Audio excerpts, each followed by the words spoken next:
સુગંધ વગેરેનું અવલોકન અને તેનું વર્ગીકરણ કરે છે, વર્ણન કરે છે. હવે પાન આપણે બાળકને આપીએ કે અડીએ કે બેટા અડો તો કેવું લાગે છે. લીસું પાન હોય તો એમ કહે છે કે ટીચર આ તો એકદમ સુવાળું લાગે છે. ઘણા બાળક એમ કહે છે ખવાળું લાગે છે. પણ આપણે એને કહીએ કે બેટા આને સુવાળું કહેવાય.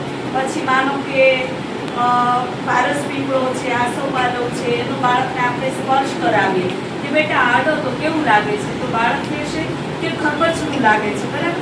તો લીસું અને ખરબચડું કોને કહેવાય એની એ સમજણના સિદ્ધ કરશે. પછી આપણે કહીએ કે બેટા લીમડો છે, લીમડો તો ઓળખો છો ને બધા, તો બાળક કહેશે હા ટીચર. પછી કહીએ કે તમારા ઘરે કોણ કોણ દાંતણ કરે છે, તો બાળક કહેશે મારા દાદા દાદી પપ્પા એ બધા લીમડાનું દાંતણ કરે છે. પછી કહીએ કે એનો સ્વાદ કેવો હોય છે, તો બાળક તરત કહેશે કે ટીચર આ તો કડવું લાગે.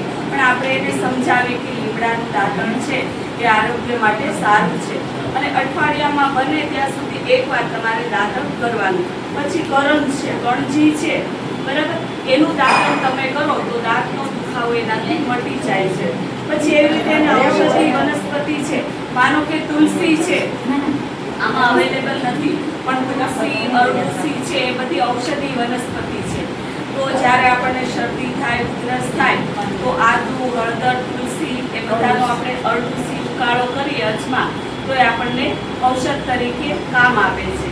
તો પછી આવી રીતે બાળકને બધા વિવિધ વર્ણોની ઓળખ આપીએ, પછી એનો ઉપયોગ જાણે, લીસું, ખરબચડું અને તમામ વનસ્પતિ છે ઓળખે છે, સમજે છે અને એના ઉપયોગ વિશે પણ જાણે છે. બાળક હવે પ્રશ્નોત્તરી પ્રશ્ન પૂછો પેલેમાંથી. પ્રશ્ન પૂછો બતાવો. લોકોને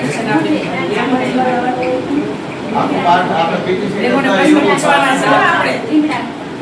આ લોકો પ્રશ્ન પૂછવાના છે. આ કયા ઝાડનું પાન છે? બોલો બેન. અરે વાહ, ખૂબ સરસ. આજાનું શું પાન છે? બોલો બેન. આશોકા. અરે વાહ. પાન બતાવો. બે પાનમાંથી નાનું પાન. આ બંને પાનમાંથી સૌથી નાનું પાન કયું છે? બે પાનમાંથી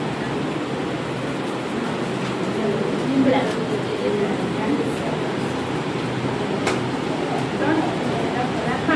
પછી આપણા ઘરે છે જે શુભ પ્રસંગો હોય, દિવાળી હોય છે, નવરાત્રી તહેવાર હોય, ત્યારે આપણે કયા પાનમાંથી તોરણ બનાવીએ છીએ, તો બાળક કહેશે કે ટીચર અમે આંબાના પાનમાંથી તોરણ બનાવીએ છીએ, આસોપાલવમાંથી પણ એના પાનમાંથી પણ તોરણ બનાવીએ છીએ. આવી રીતે આપણે બાળકોને પરિચય આપવાનો છે પાન વિશે, એના ઉપયોગ વિશે.